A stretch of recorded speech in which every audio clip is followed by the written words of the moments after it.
A very good morning to everyone those who are watching this video. Today we are going to understand a village study in ancient history of Pharisema chapter 3rd. So why we waste our times, let's start from very basic. The relics, wait, I'm not taking my pen.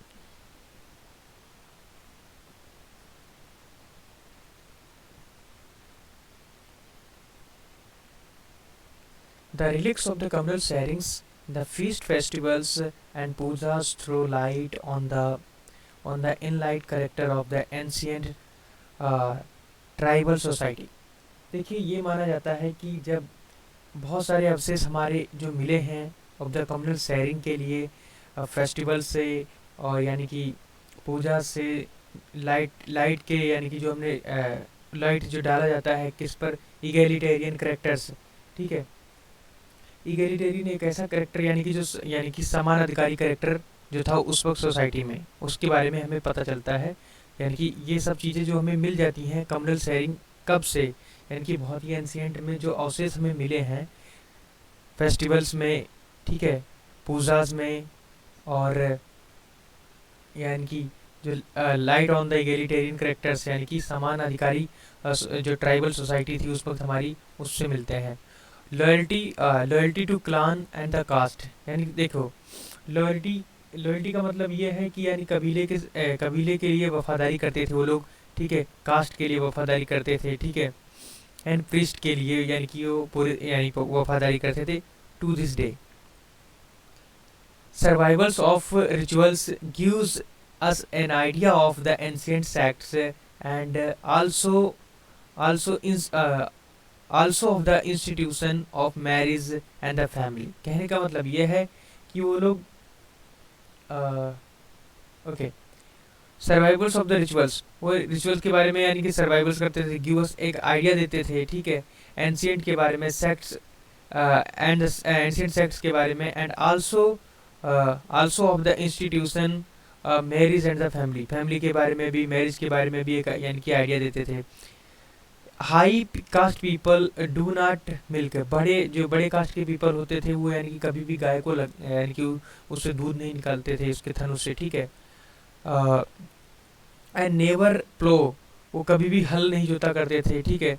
There contempt for the manual labour to promote the untouchability, उनका हमेशा एक यानी कि contempt होता था कि वो हमेशा निंदनीय यानी रखना चाहते थे कि ये लोगों को अनटचेबिलिटी यानी कि दूर अपने से दूर रखना चाहते थे, और उन्हीं से काम का होता था।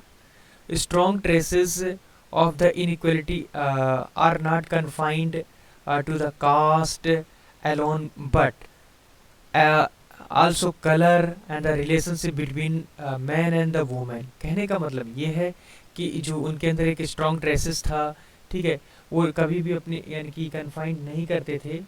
वेट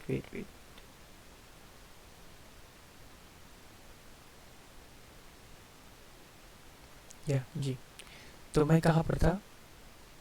हाँ, स्ट्रॉन्ग ट्रेसेस यानी कि पूर्ण यानी कि क्या करते थे वो लोग, समानता के मजबूत यानी कि निशान टाइप से, यानी कि अगर देखा जाए तो वो इनइक्वलिटी को एंड कभी भी कन्फाइंड नहीं करते थे ऑफ कास्ट।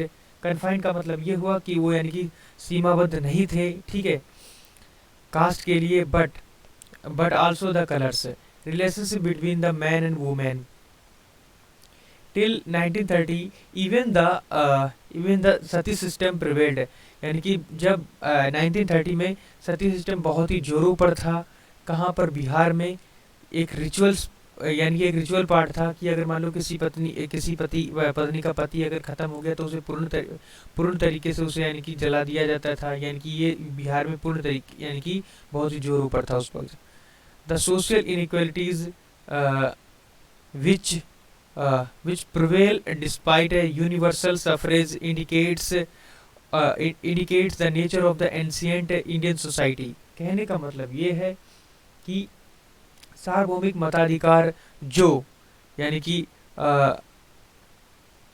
प्रिवेल नहीं करता था यूनिवर्सल सफरेज के लिए, ये जो सार्वभौमिक अधिकार था, ठीक है, यहाँ से अगर देखा जाए कि जब सोशल इनइक्वलिटीज़ यानी कि हमें समाज में सोशल इनइक्वालिटीज़ देखने को मिलता था, ठीक है, जो समान सार्वभौमिक अधिकार के लिए इंडिकेट करता है, ठीक है। Nature of the ancient society में यानी कि हमें ये देखने को मिला, क्या देखने को मिला अगर देखा जाए, देखिए सोशल इनइक्वालिटीज़ मतलब अगर यानी कि उस वक्त में क्या था कि बहुत लोग यानी कि सोशल इनइक्वालिटीज़ में रहते थे, कोई अगर मुझसे बड़ा है तो कोई दूसरा छोटा है, इस तरह की हमारे अंदर भावना होती थी। उसके बाद में क्या कि हमारे अंदर यानी कि सार्वभौमिक मताधिकार जो था वो यानी कि उस वक्त मिलता था। दूसरी बात यानी कि पक्षपात की भावना हमारे अंदर होती थी। फिर ये सब कब मिलता था, हमारी एंशिएंट सोसाइटी में। कब, कहाँ की एंशिएंट सोसाइटी, इंडिया की एंशिएंट सोसाइटी में। उसके बाद में आ जाता है rural rituals and the caste prejudice illustrate many of the Dharmashastras rules governing our ancient polity and society. कहने का मतलब ये है कि हमारी जो यानी कि सोसाइटी थी उसमें बहुत सारी प्रेजुडिस थी। प्रेजुडिस का मतलब ये है कि बहुत सारा पक्षपात था जो लोगों से इलिस्ट्रेट करते थे। कहने का मतलब ये है कि यानी कि पक्षपात ही अधिकतर देखने को मिलता था। ये वहाँ का एक उदाहरण था हमारे लिए। मैनी ऑफ द धर्मशास्त्र में अगर देखा जाए ये पढ़ने को आपको मिलेगा, rule of the governing ancient society. ये एक किस्म से लोगों को ट्रीट करने का और इसी तरीके से यानी कि लोगों को पक्षपात करके लोगों को यानी कि एडमिनिस्ट्रेशन चला, मतलब जो वहाँ के कुछ लोग जो थे ऐसे जो धर्मशास्त्र के अकॉर्डिंग मतलब क्या बोले तो मतलब प्रेजुडिस से अगर देखा जाए तो मतलब पक्षपात की भावना उनके अंदर पाई गई है। कब, इंडियन एंशिएंट सोसाइटी में। Natural sciences, the use of the feelings of the the use of the finding social sciences started about 30 year ago for the historical construction of the ancient Indian. Recently the use of the natural sciences has begun. Evidence from the chemistry, biology, geology has become relevant to the study of the ancient India। कहने का मतलब ये है कि अगर देखा जाए यानी यूज ऑफ द यानी कि सोशल साइंसेज का जो यूज था वो कब से स्टार्ट हुआ, यानी 30 years एगो फॉर द हिस्टोरिकल कंस्ट्रक्शन मतलब यानी कि हिस्ट्री को यानी कि आगे यानी कि कंस्ट्रक्ट करने के लिए। उससे कब हुआ कि हमने उसे जब फाइंड किया तभी तो पता चला। of the ancient India. Recently the use of the natural sciences has been begun। हमारी जो यानी कि नेचुरल साइंसेज यानी जो जैसे अगर देखा जाए हमने सोशल साइंस के बारे में पहले बहुत पढ़ा, उसके बाद में हमने नेचुरल साइंस के अंदर देखा जाए तो हमारी केमिस्ट्री आ जाती है, ठीक है। बहुत सारी एविडेंस मिले जैसे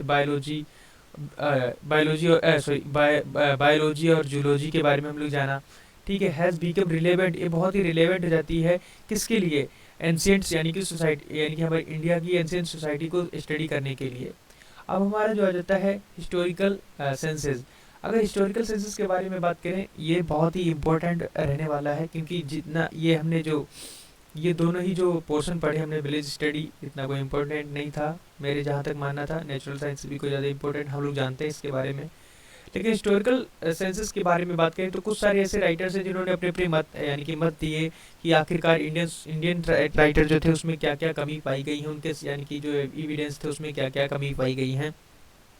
क्या वो एक्चुअल में ऐसा इतिहास लिखना जानते थे जैसा हम लोग लिखते हैं आज, ठीक है। क्या इनका इतिहास जो विदेशों में यानी कि अलग एस्ट्रोलॉजर्स जो लिख रहे थे इतिहास या हिस्टोरियंस जो इतिहास लिख रहे थे, क्या उनके जैसा इतिहास था, ये इनमें क्या क्या कमी थी, क्या इनमें क्रोनोलॉजी सही थी, बाद में इन्होंने क्या इम्प्रूव किया, क्या उनका उस वक्त कैसे टाइप से लोग हिस्ट्री लिखते थे, कैसा एडमिनिस्ट्रेशन था, इन्होंने कहाँ कहाँ से अपने साक्ष्य लिए, वो सब हम लोग हिस्टोरिकल सेंसस में जानने वाले हैं। Sorry for some interruption. Okay, so मैं बात करने वाला हूँ इन ancient Indians are the charged with lack of the senses of the history. कहने का मतलब ये है जो हमारे एंशिएंट हिस्टोरियंस थे उनको एंशिएंट इंडियंस थे, ठीक है, उनको कहा जाता है कि उनके अंदर जो यानी कि जिस तरीके से हिस्ट्री लिखी जाती है उनके अंदर ये यानी कि कई कमी थी, यानी कि सेंस हिस्ट्री का सेंस उस वक्त नहीं था ऐसा माना जाता है, ठीक है। उनको इस तरीके से चार्ज किया जाता है, ठीक है। It is evident that they did not right history in the manner it is done today. कहने का मतलब ये है, ये ऐसा माना जाता है कि उनमें हिस्ट्री की कोई यानी कि उनमें ऐसा इविडेंट नहीं था कि जैसे वो आज हिस्ट्री लिखते हैं ऐसा कोई उनके अंदर पहले माइनर नहीं था, ऐसा माना जाता है। ठीक है, अब कितना हद तक सही है मैं कुछ कह नहीं सकता। जैसे आज वो टुडे यानी कि आज लिखते हैं, nor nor did they right the in that way that Greek did. ना ही वो ऐसे हिस्ट्री लिखते हैं जैसे यानी कि लिखा है जैसे ग्रीक के यानी कि राइटर्स ने यानी कि हिस्ट्री लिखी है। We have a source we have a source of history in the Puranas. फिर भी अगर देखा जाए तो पुराणों में हमें हिस्ट्री का एक सार मिलता है जो हमारे ही राइटर्स के द्वारा लिखा गया है। तो देखिए एक जगह यानी कि आपको देखने में मिल रहा है कि ग्रीक राइटर्स थे उनके जैसा हमने लिखा नहीं है, और हमारे पुराणों में हमें देखने को ये मिल रहा है कि हमारे बहुत अच्छा हिस्ट्री लिखा है। तो कहाँ आप खुद समझ सकते हैं कितनी हद तक ये सही है, कितनी हद तक ये गलत है। Which are 18 in number. पुराने की अगर बात करें तो जो वो क्या है 18 होते हैं नंबर्स में। 18 पुराण है हमारे यानी कि समाज में, हमारे भारत में अगर हम देखें जिन्होंने जो लिखे गए हैं।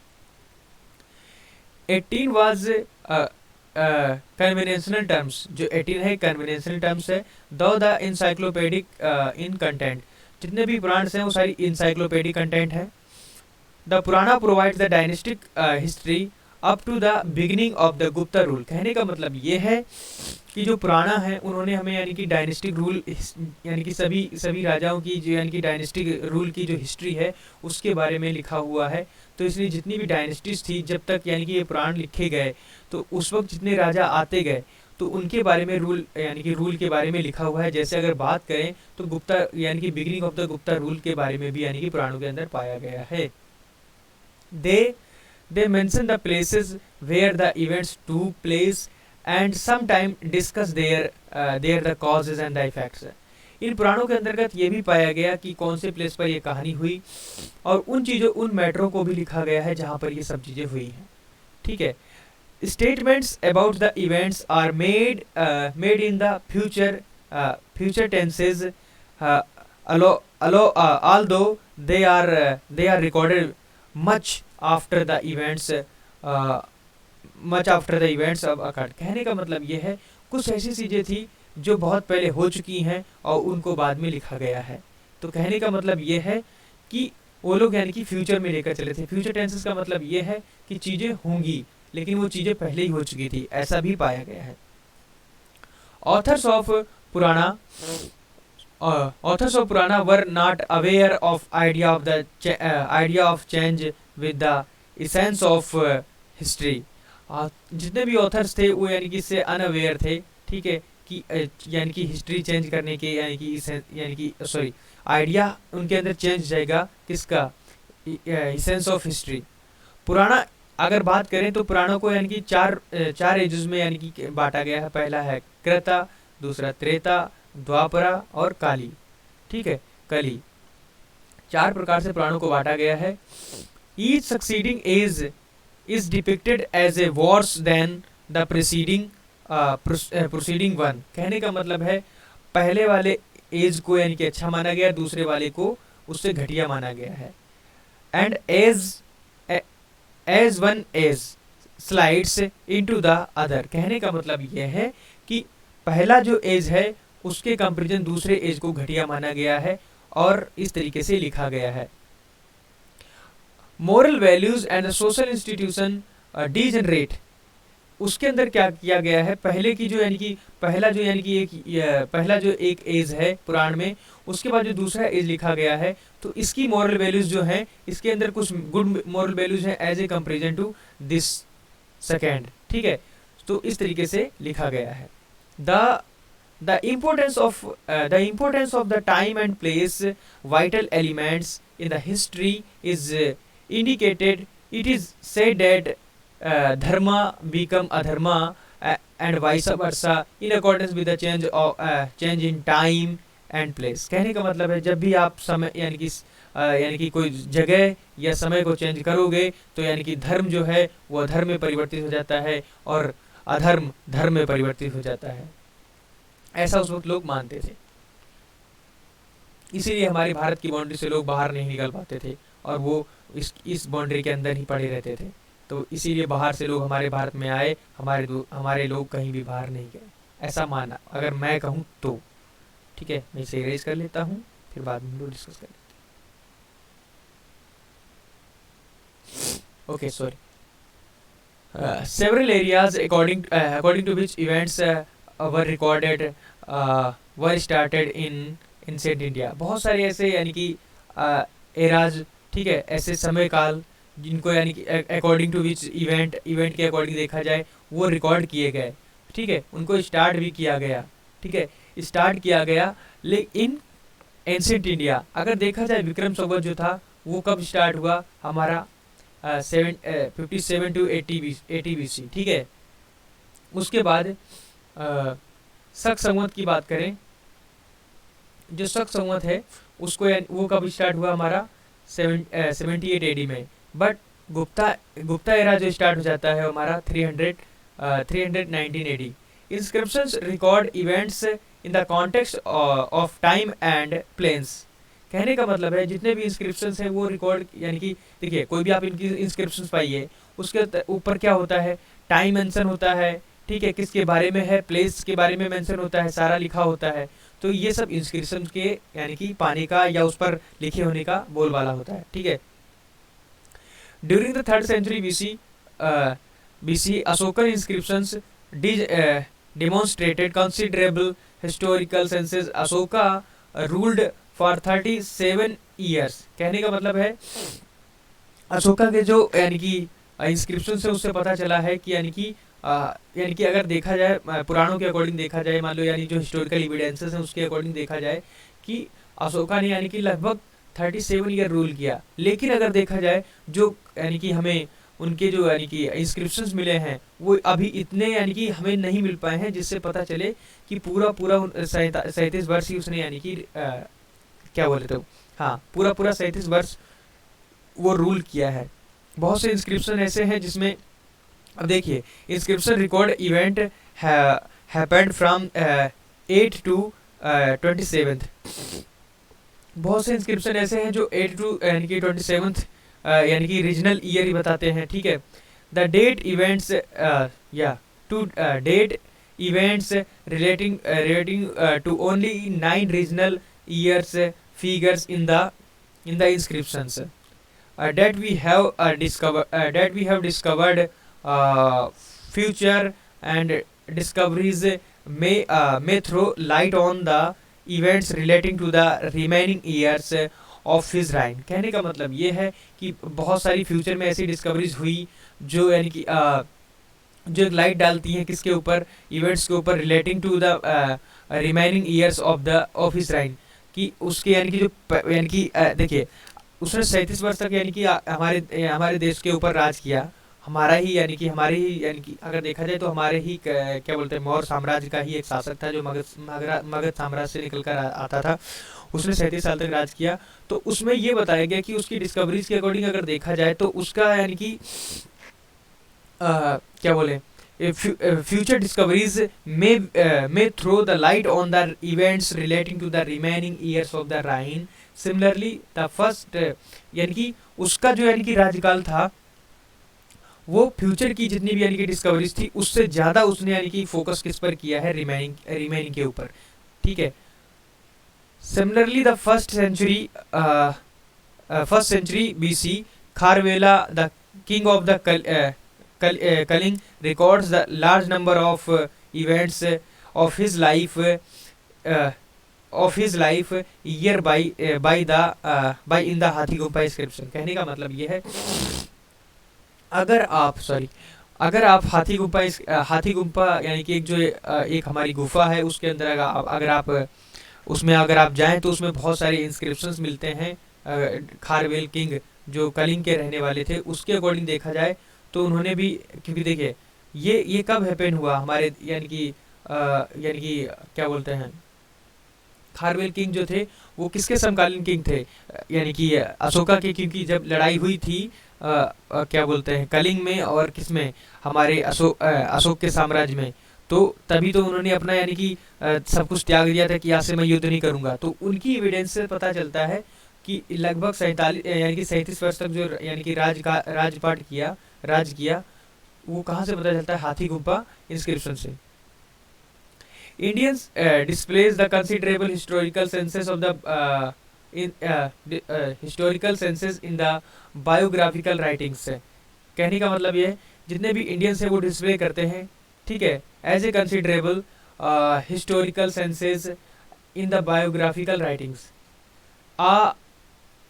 A good example of which is the composition of the Harsa Charitra by the Banbhatta in the 7th century। कहने का मतलब ये है बहुत सारे ऐसे राइटर्स थे हमारे इंडिया में जिन्होंने यानी कि as a considerably historical senses biography जो रिटन की है, उसी में एक बायोग्राफी आती है हर्ष चरित्र, जो यानी कि हर्षवर्धन के यानी कि चरित्र पर लिखा हुआ है। किसने लिखा है? बाणभट्ट ने लिखा है इन 7th सेंचुरी में। उसमें भी बहुत सारी चीज़ें हमें मिलती हैं हमारे जानने के लिए। फिर बात आती है it is a semi biographical work written in the ornate style। यानी कि ये जो है एक अर्ध यानी कि जीवनग्राफी यानी कि जीवनचर्या जो लिखी गई है, यानी कि जीवनी लिखी गई है एक किस्म से बाणभट्ट के द्वारा। उसमें यानी कि ऑर्नेट स्टाइल, ऑर्नेट मतलब यानी कि उसे सजा धजा कर लिखा गया है। किसके द्वारा? बाणभट्ट के द्वारा। Which become a despair of the later imitators. बाद में जाकर वो डिसअपेयर हो जाती है लेटर में, यानी कि वो नहीं मिल पाती है, यानी कि इतना भी यानी कि लिखी गई थी लेकिन बाद में वो नहीं मिल पाई, ऐसा माना जाता है। It describes the early career of Harshvardhan. यानी कि हर्षवर्धन, देखिए कहने का मतलब ये है कि जो यानी कि बाणभट्ट की बुक लिखी हुई है वो पहले के बारे में ही बता पाई है, लास्ट में उसके साथ क्या हुआ उसके बारे में यानी कि वो डिसअपेयर है, उसमें नहीं बता पाई उस बुक में, ठीक है। लेकिन इसने यानी कि उसमें जो पहले की जो लाइफ है, उस करियर है कैसा है, सारा हर्षवर्धन के बारे में उसमें लिखा है उसने। Although highly exaggerated, it gives the excellent idea of the court life under the Harsa and the social religious life in his age। कहने का मतलब ये है कि जो यानी कि हर्षवर्धन हैं, ठीक है, उन्हें क्या यानी कि बहुत ही एक्सलेंट तरीके का उनका एडमिनिस्ट्रेशन था, ठीक है, किस तरीके से अपना राजकाज चलाते थे, उनके अंदर सोशल रिलीजियस कैसा यानी कि कैसा यानी देखिए सोशल सिस्टम उनका कैसा था, रिलीजियस सिस्टम उनका कैसा था, ठीक है, उनके एज में। ये सब उनके बहुत ही इंटरेस्टिंग वे में लिखा गया है हर्षवर्धन की जीवनी में। किसके द्वारा? बाणभट्ट के द्वारा। Later several others charitra or biographies were written Sandhyakara Nandi Ramacharita. देखिए ये मुझे लग रहा है जहाँ तक कि साउथ के राइटर होंगे, क्योंकि नाम ही ऐसा लग रहा है। संध्याकरा नंदीज रामचरित्रा 12th century narrates the history of the story of conflict between the Kavarta peasants and the Pala prince Rampal. कहने का मतलब ये है एक स्टोरी और लिखी गई जो यानी कि 12th century में लिखी गई थी, और वो किसके द्वारा लिखी गई थी? संध्याकरा नंदीज रामचरित्रा। तो इन्होंने यानी कि एक स्टोरी लिखी जिसमें यानी कि कन्फ्लिक्ट के बारे में लिखा गया था। जो कन्फ्लिक्ट कौन थे? यानी कि कैवत्रा यानी कि पीजेंट किसानों के बारे में, और यानी कि पाल वंश के जो यानी कि राजा थे रामपाल के विजय के बारे में लिखा गया है। Resulting in the letters victory, यानी कि रामपाल की लास्ट में जाकर यानी कि विक्ट्री होती है, उसमें भी लिखा था। तो बिलहनाज विक्रमान देवचरिता recounts the achievements of his patron Vikramaditya के बारे में, यानी कि जो पोर्शन जो लिखा गया है, जो विक्रमादित्य 4th थे। द चालुक्य किंग ऑफ कल्याण। देखिए दो के बारे में यहाँ पर एक बुक और लिखी गई है, जो यानी कि बिल्हन ने यानी कि एक बुक लिखी थी जिसमें यानी कि उस बुक का नाम था विक्रमान का देवचरिता उसमें यानी कि उन्होंने बताया अचीवमेंट ऑफ यानी कि विक्रमादित्य फोर्थ की, ठीक है, जो कि एक पैटर्न किंग था, और उसमें सारा कुछ लिख रखा था उन्होंने चालुक्यन किंग ऑफ द कल्याण के बारे में, यानी कि उन उन दोनों के, यानी कि इनके कल्याण के ऊपर कैसी यानी कि अचीवमेंट की विक्रमादित्य यानी कि फोर्थ ने, सॉरी सिक्स्थ ने। Even the biographies of the some merchants of the Gujarat were written in AD 12th century. बहुत सारे ऐसे मर्चेंट थे जो गुजरात के सेठ थे, उनके बारे में भी हिस्ट्री लिखी गई है, ठीक है, स्टोरीज के बारे में लिखा गया है इन 12th सेंचुरी में, ठीक है, 12th सेंचुरी में उन्होंने अपना यानी कि राइटर्स के द्वारा लिखवाया है। Similar historical works may have been written in the South India, जो यानी कि साउथ इंडिया में भी लिखा गया है। But thus far only one such account has been discovered. This is called the Musika Vamsa and was written by Atula in the 11th century. कहने का मतलब ये है कि ऐसे ही जैसे जैसे यानी कि गुजरात में लिखा गया बहुत सारी यानी कि जो मर्चेंट की जो यानी कि स्टोरी थी वो लिखी गई है, बायोग्राफीज को लिखा गया है, ये एक ही दो बुकें मिली हैं हमें, वैसे ही सिमिलर हिस्टोरिकल वर्क्स जो यानी कि लिखे गए have been written in the South India में। But thus for only one such account, ऐसा एक ही अकाउंट फाइंड यानी कि डिस्कवर किया गया है, मिला है अभी तक। तो लिखी तो बहुत सारी गई हैं, मिला एक ही अभी तक है। उसके अकॉर्डिंग हमें ये पता चलता है कि this is called Mushika Vamsha and was written in the Atula 11th century. यानी कि ये रिटन किसके द्वारा की गई थी? अतुला के द्वारा लिखी गई थी, और इसका नाम था मसिका वामसा, जो 11th सेंचुरी में लिखी गई थी, जो साउथ इंडियन यानी कि जो सेठ यानी साउथ इंडियन की कुछ हिस्ट्री उसमें पाई जाती है। It is account of dynasty. It is account of the dynasty of the Musikas which rule on the North Kerala। कहने का मतलब ये है, इसमें यानी कि जो ये कहानी लिखी गई है मूसिका वंशा, उसमें यानी कि अगर स्टोरी देखी जाए तो एक यानी कि एक किंग था जो यानी कि रूल कर रहा था यानी कि in the northern part of the Kerala, जिसका जो यानी कि जिसका नाम मूसिका था। However, best example of the earliest historical writing is provided by the Rajtarangini, the Sangam of the stream of the king, written by the Kalhana। कहने का मतलब ये है कि एक क्या बोले, बहुत सारे ऐसे एग्जाम्पल्स भी मिलते हैं किस बुक में, जिस बुक का नाम है राजतरंगिणी, जिसका एक्चुअल में मतलब होता है कि स्ट्रीम ऑफ द यानी कि किंग्स का स्ट्रीम ऑफ किंग मतलब यानी कि एक राजाओं की एक धार, इस तरीके से जो रिटन की गई थी कल्हण के द्वारा इन 12th सेंचुरी में। It is a string of the biographies of the king of Kashmir. ये यानी कि किंग यानी कि ये एक स्ट्रिंग बायोग्राफी है किसकी, जो कश्मीर में यानी कि जो किंग थे, and the considered to be the first work to possess the several characteristics of the historical writing as it is understood today. ये ऐसा माना जाता है कि ये यानी कि एक ऐसी सेवरल कैरेक्टरिस्टिक है हिस्टोरिकल राइटिंग के लिए जो आज एक यानी कि ये मानकर हम लोग चलते हैं। तो इस लेक्चर में इतना ही, मिलते हैं एक नए लेक्चर के द्वारा अगले बार, ठीक है। तो अगर आपको लगा है इन्फॉर्मेटिव तो आप इसे लाइक कीजिए।